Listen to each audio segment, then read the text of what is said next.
আসসালামু আলাইকুম সবাইকে welcome back to another travel blog. আজকের ব্লগটি হচ্ছে আমাদের ক্রুজ ট্রিপের নাইট টাইম ভিউ নিয়ে। লাস্ট ব্লগে বলেছিলাম যে নাইট টাইমের ভিউটা অসাধারণ, এটা দেখতেই পাচ্ছেন। যারা ফার্স্ট ব্লগটি দেখেননি তাদের রিলেট করতে একটু প্রবলেম হবে, তাই ফার্স্ট ব্লগটি দেখে নেবেন ডে টাইমের ব্লগটি। এটা হচ্ছে সুইমিং পুল, যেটা ডে টাইমে আমি শেয়ার করেছি। এরপর এখানে ওয়াটার স্লাইড, যেখানে দিনের বেলা লোকারণ্য থাকে, কনসার্ট হয়। এখানে রাতের 1টা পর্যন্ত লোক থাকে, আর আমি এই ভিডিওটা করেছি 1টার পর, তখন অলমোস্ট রাতে 2টা বাজে। বাইরে বেশ ঠান্ডা থাকে রাতের বেলা, আর দিনের বেলা ওয়ার্ম থাকে।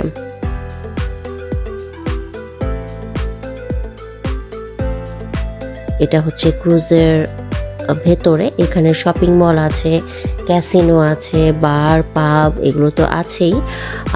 তারপর এখানে পেইন্টিং অকশন হয়, তো পেইন্টিং গ্যালারি আছে।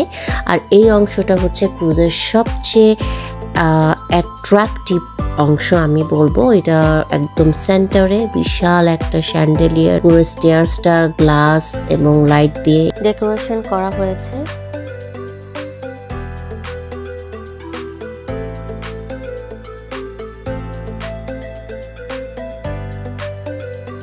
তো এই জায়গাটা আসলে এতটাই গর্জিয়াস, আমি যতভাবেই ক্যামেরাতে ক্যাপচার করার চেষ্টা করি না কেন হচ্ছিল না, আমার মনই ভরছিল না।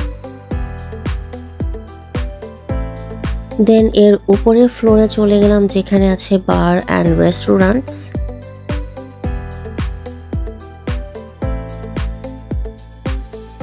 এটা হচ্ছে শপিং মল। এখানে ব্র্যান্ডেড ওয়াচ, ব্র্যান্ডেড বিভিন্ন পারফিউম, জুয়েলারি, সানগ্লাসেস, ক্লোদিং সব কিছুই আছে।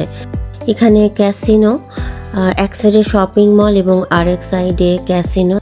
অ্যাগেন সেই স্যান্ডেলিয়ারটা আমি ভিডিও করছি এই ক্যাসিনোর ফ্লোর থেকে।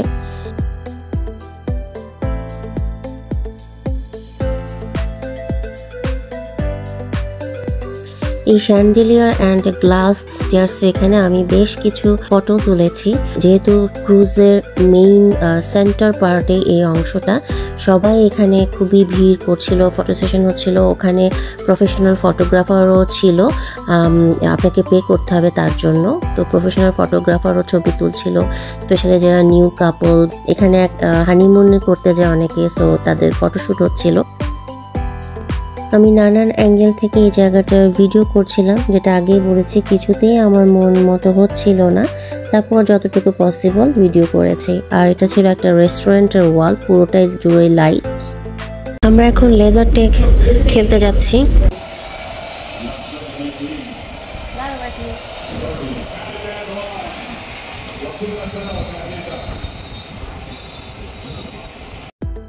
লেজার ট্যাগ হচ্ছে ক্রুজের একদম টপ ফ্লোর, যেটা কিনা 21 তলাতে। আর সন্ধ্যার পর গিয়েছিলাম আমরা, তখনও সুইমিং পুলে লোকজন ছিল। তো এই যে আমরা উপরে উঠে যাচ্ছি, বেশ ঠান্ডা ছিল, জ্যাকেট পরতে হয়েছিল। সাগরের এটাই একটা বৈচিত্র্য যে দিনের বেলা এখানে বেশ গরম থাকে বাইরে, বাট সানসেটের পরেই ঠান্ডা লাগে। তো এই যে আমরা লেজার ট্যাগের ফিল্ডে চলে গেলাম ভেতরে। যেহেতু আমরা খেলায় বিজি ছিলাম, তাই আর ভিডিও করা পসিবল হয়নি। বাইরের সাইডটা একটু ভিডিও করে নিলাম। এসব আউটডোর অ্যাক্টিভিটিস ছাড়াও ক্রুজের 18th ফ্লোর মোস্ট প্রবাবলি, অথবা 16th ফ্লোরে, আমার এক্স্যাক্টলি মনে নেই, পুরো একটা কিডস জোন আছে যেখানে বাচ্চারা ভিডিও গেমস খেলতে পারবে। সো ওদের বোর হবার মতো কোনো অপশনই নেই, they will enjoy thoroughly. Laser tag complete করে এরপরে চলে গেলাম আমরা ক্রুজের আদার সাইডে। এটা হচ্ছে স্পিডি কারের অংশটা। এই জায়গাটা আমি আমার ফার্স্ট ব্লগেও দেখিয়েছিলাম। রাতের বেলার ভিউটা তো আরও সুন্দর, লাইটিং বোঝাই যাচ্ছে না যেটা রাতের বেলায়। আর আমি ওপরে চলে গিয়েছিলাম, সাহির এবং তার বাবা নিচ থেকে কার নিয়ে তারপর তারা রুফটপে চলে আসি একটু পর। তার আগে অলরেডি আমরা মেক্সিকোর নেক্সট ডেতে যে সিটিতে গিয়েছিলাম সান লুকাস, সেখানে শিপটা ল্যান্ড করে দেখা যাচ্ছে।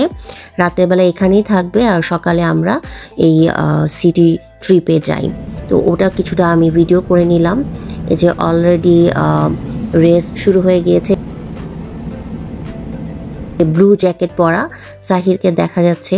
ব্লু জ্যাকেট হওয়াতে সুবিধা হয়েছে, ওকে আমি আইডেন্টিফাই করতে পারছিলাম, কারণ হেলমেট পরে তারপর সবাই যখন সেম কার নিয়ে রেস করে কাউকে আইডেন্টিফাই করাটা খুব ডিফিকাল্ট হয়ে যায়। লাকিলি সাহিরের ব্লু জ্যাকেটটা হওয়াতে আমি ওকে দেখতে পাচ্ছিলাম ক্লিয়ারলি। এই যে ওরা খেলছে। He had so much fun. ক্রুজের এই ব্যাপারটা খুবই ভালো লাগে, মানে ফ্যামিলি নিয়ে গেলেও এখানে বোর হবার কিছু নেই। বাচ্চাদের অ্যাক্টিভিটিস আছে, অ্যাডাল্টদের অ্যাক্টিভিটিস আছে। আর ক্রুজের ভেতরে যখন আমরা যাই বোঝারই উপায় নেই আসলে এটা যে একটা মানে শিপ, আমরা প্রশান্ত মহাসাগরের উপরে ভেসে বেড়াচ্ছি। পুরোই বিশাল একটা 21 তলা বিল্ডিংয়ের মতো, যেখানে নেই এন্টারটেনমেন্টের জন্য এমন কিছু নেই। কিভাবে যে সময় পার হয়ে যায় বোঝাই যায় না। এই যে আমি ঘুরে ফিরে সাহিরকেই ভিডিও করছি।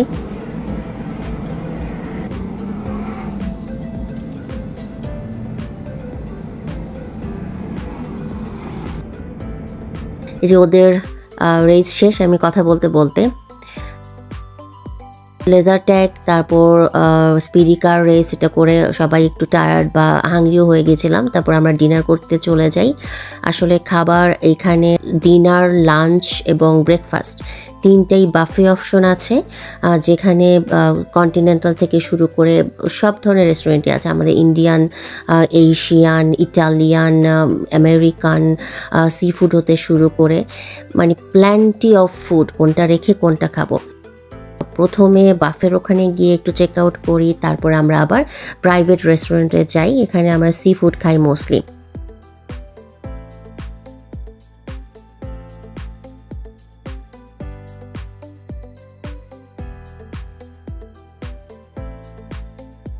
ডিনারের পর আমরা চলে যাই থিয়েটারে। বিশাল একটা থিয়েটার, এখানে 3D মুভি দেখানো হয়। সো এখানে একটু পরে আমরা মুভি দেখি।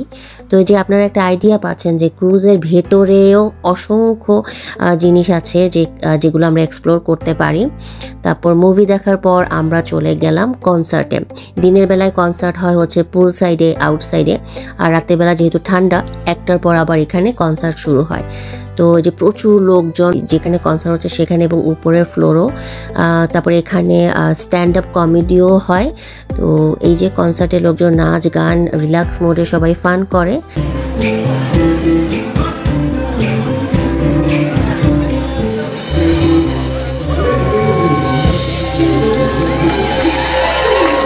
তো হোপফুলি আজকের ব্লগে আপনারা একটা ডিটেইল আইডিয়া পেয়েছেন ক্রুজের এক্সপিরিয়েন্স নিয়ে। আমাদের খুবই ভালো সময় কেটেছে।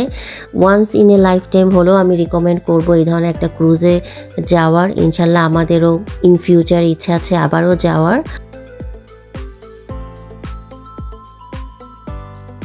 কনসার্ট শেষ, অনেকেই ঘুমোতে চলে গিয়েছে। যেহেতু নেক্সট ডেতে আমরা সান লুকাস সিটি ট্রিপে যাব, তো এরপর আমরা কুইকলি একটু হোটেলের লরি সেখানে চলে গেলাম। পুরো জায়গাটাই ফাঁকা। ডে টাইমে এখানে প্রচুর লোকজন থাকে, এখানে ড্রিঙ্কস করে, চা কফি খায়, আড্ডা দেয়, রিল্যাক্স করে। আর এই জায়গাটা পুরোটাই গ্লাসের, যার জন্য ডে টাইমে এখানে বসে বসে সি ভিউ করা যায়। সানলাইটও পড়ে, খুব ভালো লাগে ওই সময়টা। আর এখানে একটা বার আছে, বারের অংশটাতে কিছু লোকজন ছিল তখনও। ক্রুজের নাইট টাইম ভিউ এবং ইনডোর ফ্যাসিলিটিস নিয়ে আজকের ব্লগটি হোপফুলি আপনারা এনজয় করেছেন। মেক্সিকো ট্রিপ নিয়ে চলে আসবো নেক্সট ব্লগে। টিল দেন সবাই ভালো থাকবেন। আল্লাহ হাফেজ।